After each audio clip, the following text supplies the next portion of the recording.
Good afternoon, class. We are looking at statistics, practice test number 1, module 1, starting with chapter 1, Introduction to Statistics. All right, Introduction to Statistics. True or false, the value of variance and standard deviation is never negative. The answer is true. These are absolute quantities. That is a measure of variation of all values from the mean. It can also be zero. What do we mean by that? To make some sense out of this, let's look at the formulas. And you have the formulas available to you in formula sheet. For the population, we use sigma. Sigma squared is the population variance, summation of x minus mu quantity squared over capital N. And to get the standard deviation, you take a root of that. If you look at the numerator, whatever the value is, it's being squared, and then we add them up. So the numerator is positive, N is positive, and the ratio of two positive values is positive. Can the numerator be zero? Yes, that is a possibility. If you look at sample variance, the difference between the two formulas, as far as the notation is concerned, instead of sigma squared, we use S squared. So summation of x minus x bar. X bar represents the mean for a sample. Mu represents the mean for the population. We divide by n minus 1. This is a shorthand notation. Sometimes it helps with the calculation, and the sample standard deviation is the same thing. We take a root. As you can see, they are positive, and that's why it's a true statement.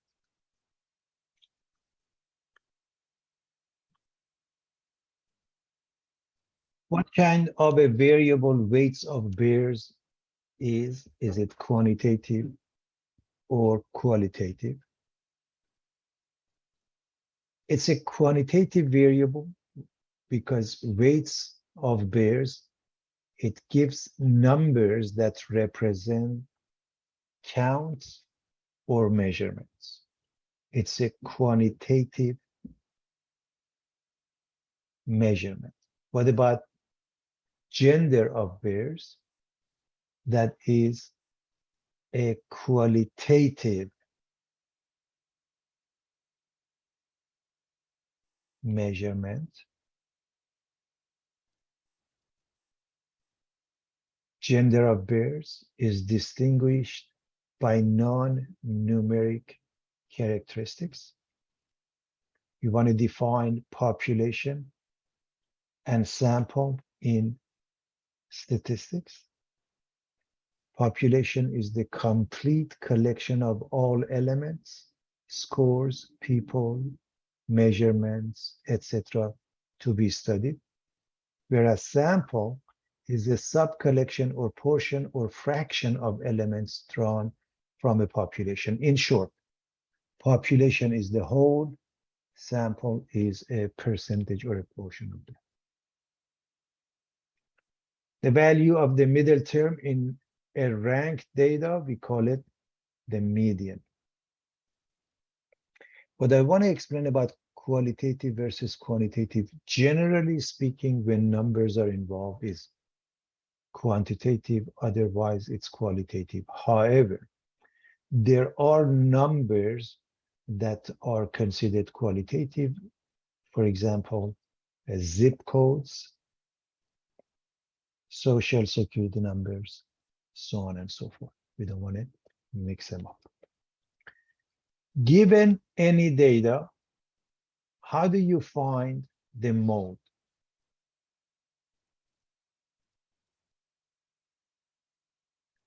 Mode is the value that appears with the greatest frequency among the data. A data set can have one, more than one, or no mode, when all numbers appear with equal frequency. True or false? The number of chairs is considered to be a continuous variable.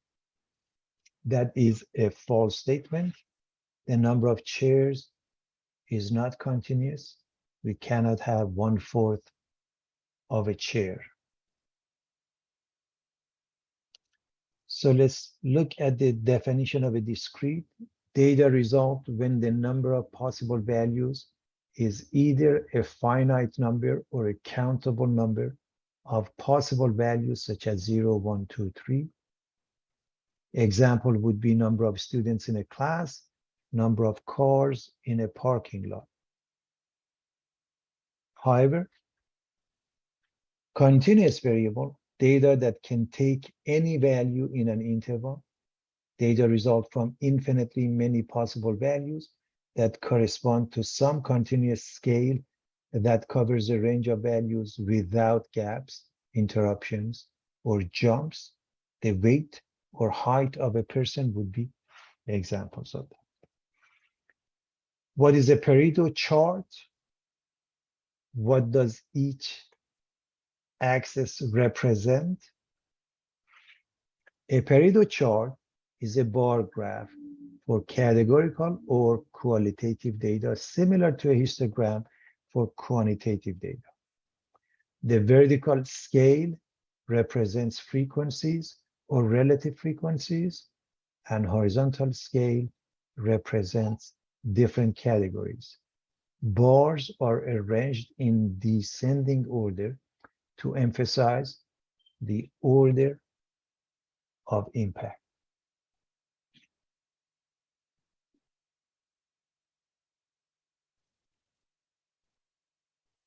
All right. Define a parameter and a statistic. Could somebody read this for us, please?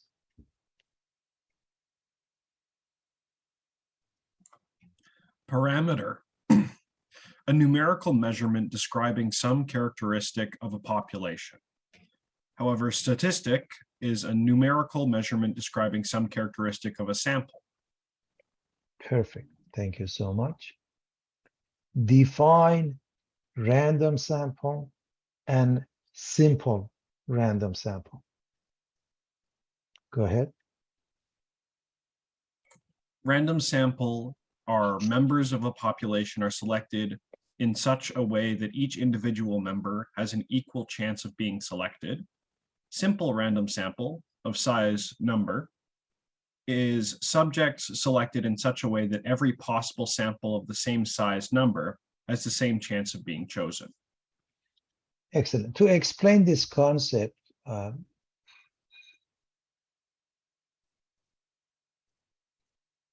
if we have, let's say, 30 students in a class,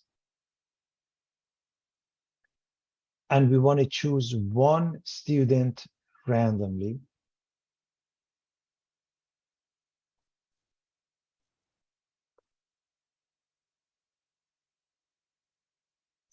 then every student has a chance of 1 out of 30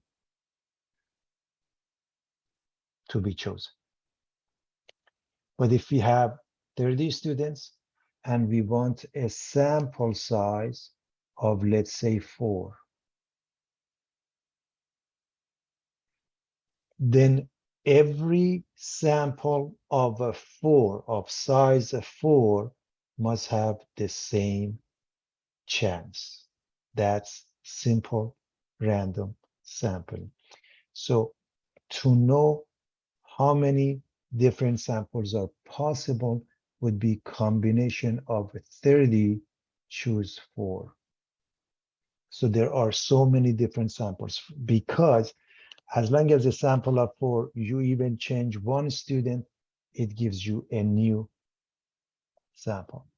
So that's the difference between the two. Define the following types of sampling: systematic, convenience, stratified, and cluster.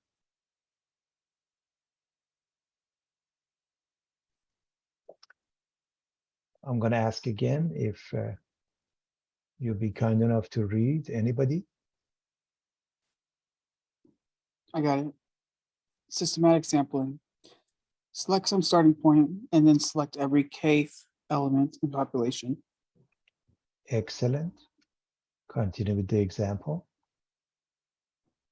Example, in a population of 50,000 people, a statistician selects every 100th person for sampling.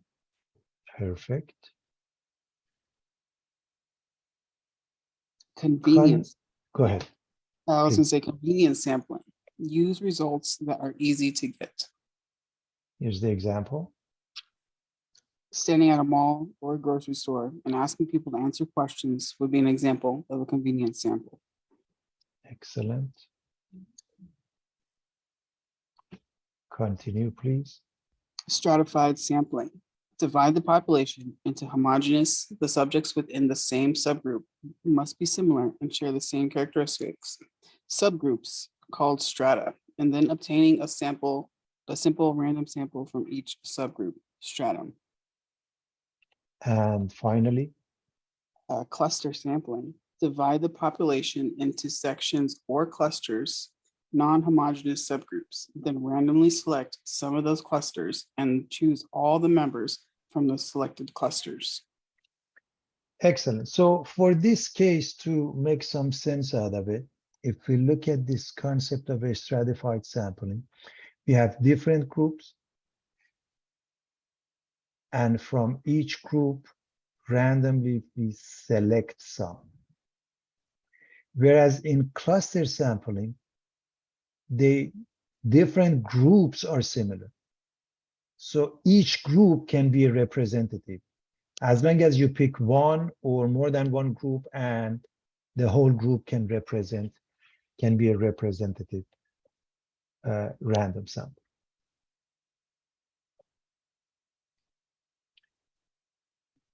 What are different levels of measurement of data?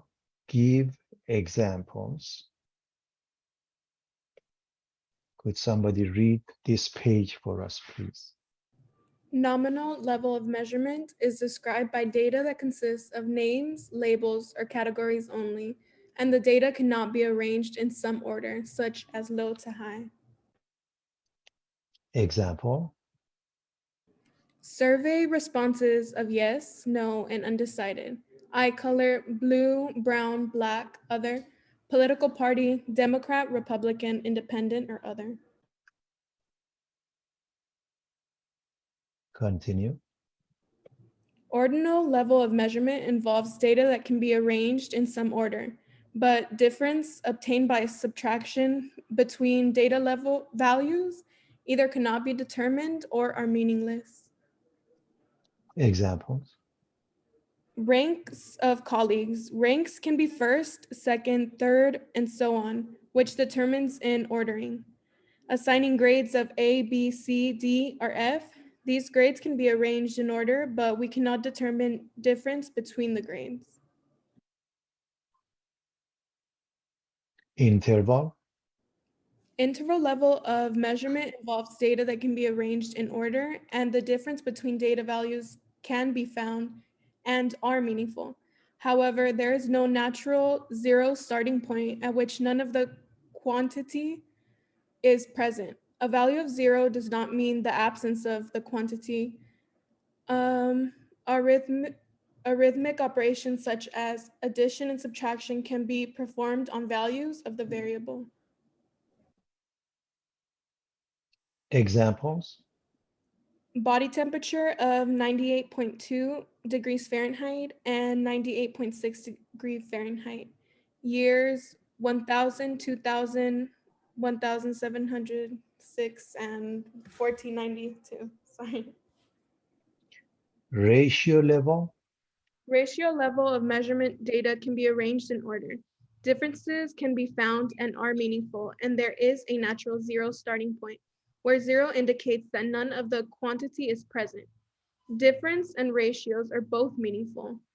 Arithmetic operations such as multiplication and division can be performed on the values of the variable. Finally, examples. Distance traveled, 0 kilometers represents no distance traveled, and 400 kilometers is twice as far as 200 kilometers. Price of books, $0 does represent no cost, and $100 book does cost twice as much as a $50 book. Perfect. So we have nominal, which is qualitative, ordinal, that gives us some order, interval, the 0 point doesn't make sense, ratio, everything makes sense, including the 0 point.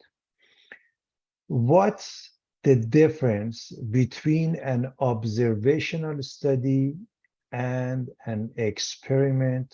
Give examples. Could we have someone helping us here? Observational study.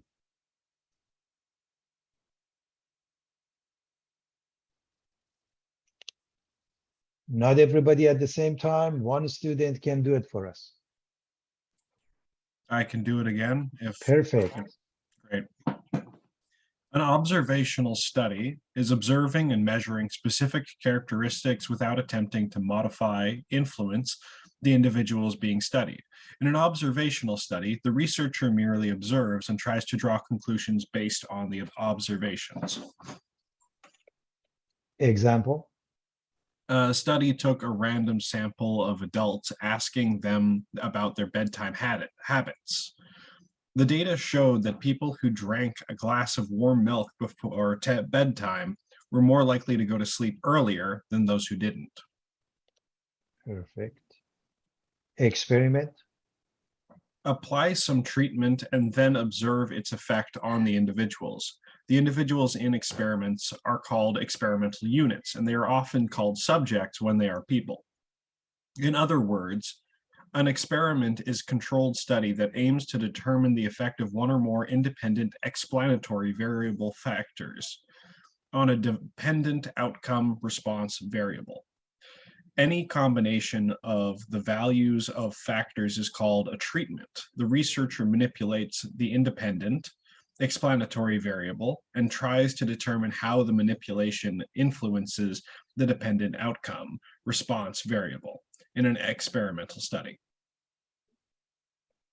Finally, the example. Another study took a group of adults and randomly divided them into two groups. One group was told to drink warm milk every night for a week, while the other group was told not to drink warm milk for a week. The researchers then compared when each group fell asleep. Perfect. So we can clearly see the difference between observational study. We simply observe without any influence, whereas the case of experiment, we compare and contrast when we apply some treatment. Describe cross-sectional, retrospective, and prospective studies. Give examples. Could somebody read this one for us, please? Cross-sectional study. Data are observed in observational study, measured and collected at one point in time. A cross-sectional study is like a snapshot of a particular group of people at a given point in time. It is used to describe what is happening at the time. An example. A medical study examining the frequency of cancer among a population of different geographical locations. By doing this, any difference among them is most likely be attributed to geographical location differences rather than something that happened over time. Retrospective. Retrospective or case control study. Data are collected from the past by going back in time, data that already exists. Example. Researchers ask participants about their smoking habits over the past 20 years. Then they can analyze any possible correlations between their smoking habits and diseases such as lung cancer. Prospective. Prospective or longitudinal or cohort study. Data are collected in the future from groups called cohorts, sharing common factors. Longitudinal studies look at a group of people over an extended period. Finally, the example. A medical study follows a cohort of middle-aged people who vary in terms of smoking habits to test the hypothesis that the 20-year incidence rate of lung cancer will be highest among heavy smokers, followed by moderate smokers and then non-smokers. Excellent. So we have different types of studies. Cross-sectional takes place at one point in time. Retrospective, that goes in the past. The data that already exists is being used. Or prospective, that will follow a cohort and compare and contrast. What is sampling error, non-sampling error, and non-random sampling error? Could somebody help us here, please? Sampling error is the difference between a sample result and the true population result. That is the consequence of chance sample variations. Non-sampling error? The non-sampling error occurs due to data that are incorrectly collected, recorded, or analyzed. It may happen by selecting a biased sample, using a defective instrument, or copying the data incorrectly. Non-random sampling error? Non-random sampling error is the result of using a sampling method that is not random, such as using a convenience sample or a voluntary response sample. Finally, voluntary response sample? One in which the respondents themselves decide whether to be included. In this case, valid conclusions can be made only about the specific group of people who agree to participate. Perfect. So we have different types of error that takes place. Sometimes it's just a sampling error because there's a difference between a sample and a population. Sometimes due to improper collection, sometimes due to improper sampling, for example, voluntary response. Needless to say, in some cases, we have no choice. What are some characteristics of an experiment? Could somebody read confounding for us? Confounding occurs in an experiment when the experimenter is not able to distinguish between the effects of different factors. Blinding? Blinding subjects does not know he or she is receiving a treatment or a placebo. Blocks? Groups of subjects with similar characteristics.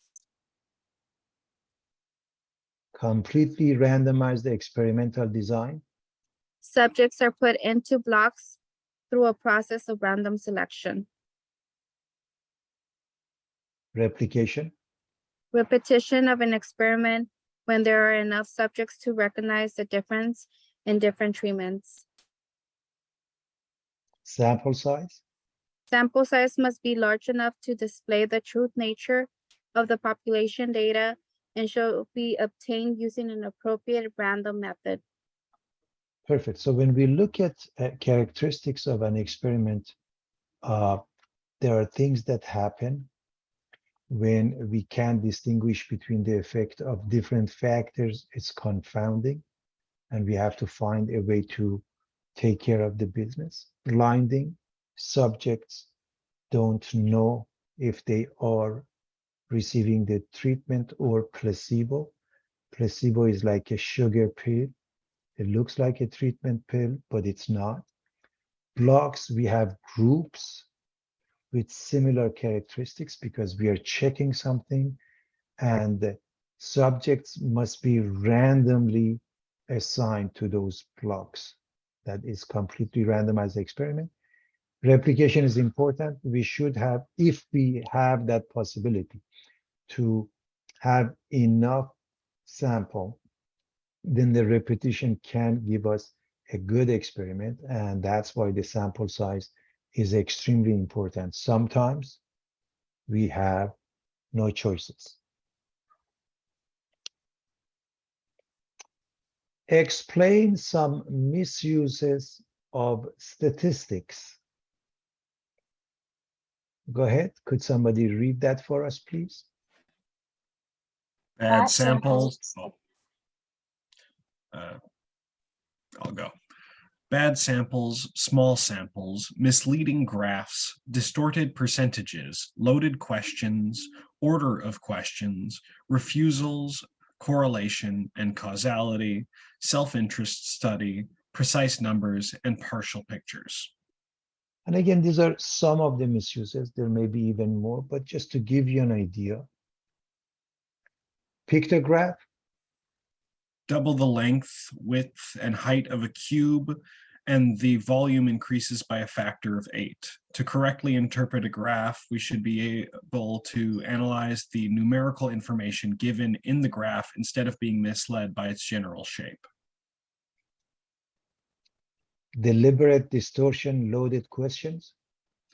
95% yes. Should the governor have the line item veto to eliminate waste?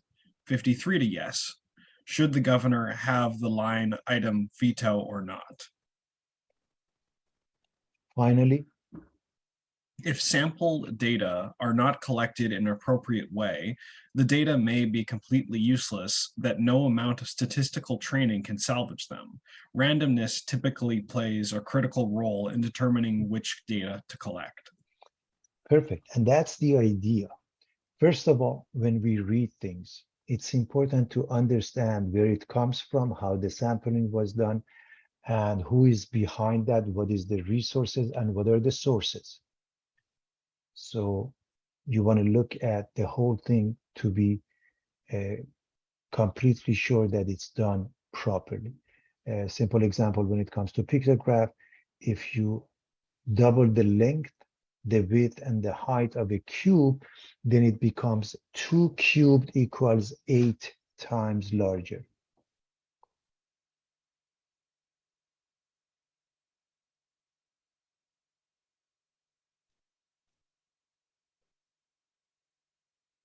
That's a simple math. Then the way the question is asked, we may answer them differently. This is a very simple example. Should the government have the line item veto or not? If we add the word waste, we see a different result. And that's why sampling is important, because if it's not done properly, then the result is not giving the whole picture.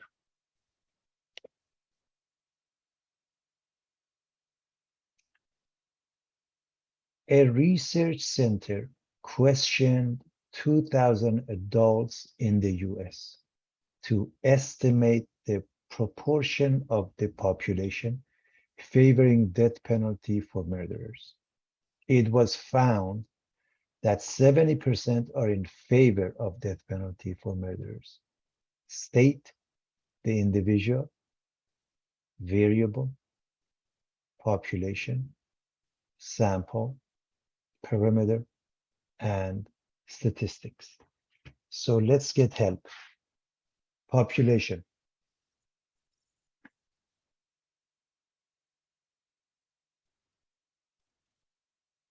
Anybody want to help us? All adults. Oh, All adults in the US. Sample. The 2,000 adults in the US survey. Individual. 1 adult in the US. Variable. Favoring death penalty for murderers. Statistics. The 70% in favor of death penalty for murderers in the study. Parameter. It's unknown, however, in some texts they may use the same 70% in favor of death penalty for murderers in the US. Perfect. So when we read a question like this, we should be able to distinguish among all of those. And normally for a question like this, we don't have a parameter because it refers to the whole population. That piece is missing. And it's really not here. But in some text, they may use the same number that we have for statistic. And that's why I wanted to mention that. But generally speaking, it's not proper.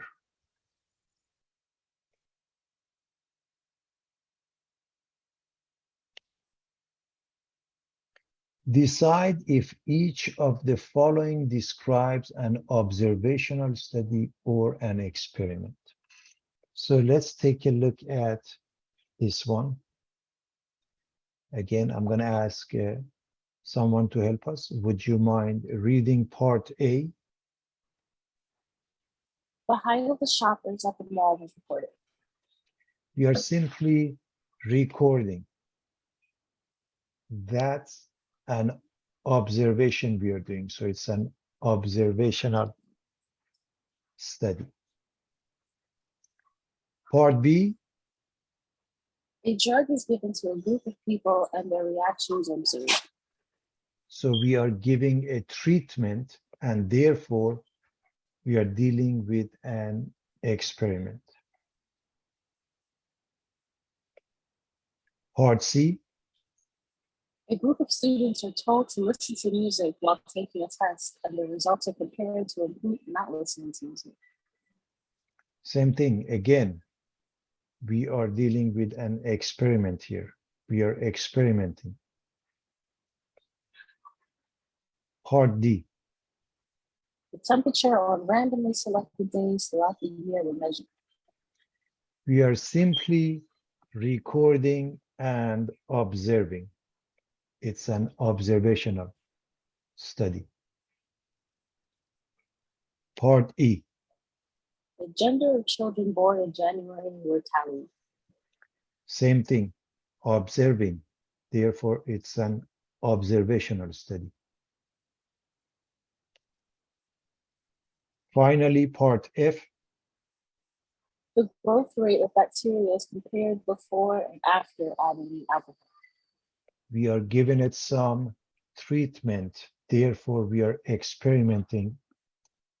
And we should be able to compare and contrast observational study versus an experiment.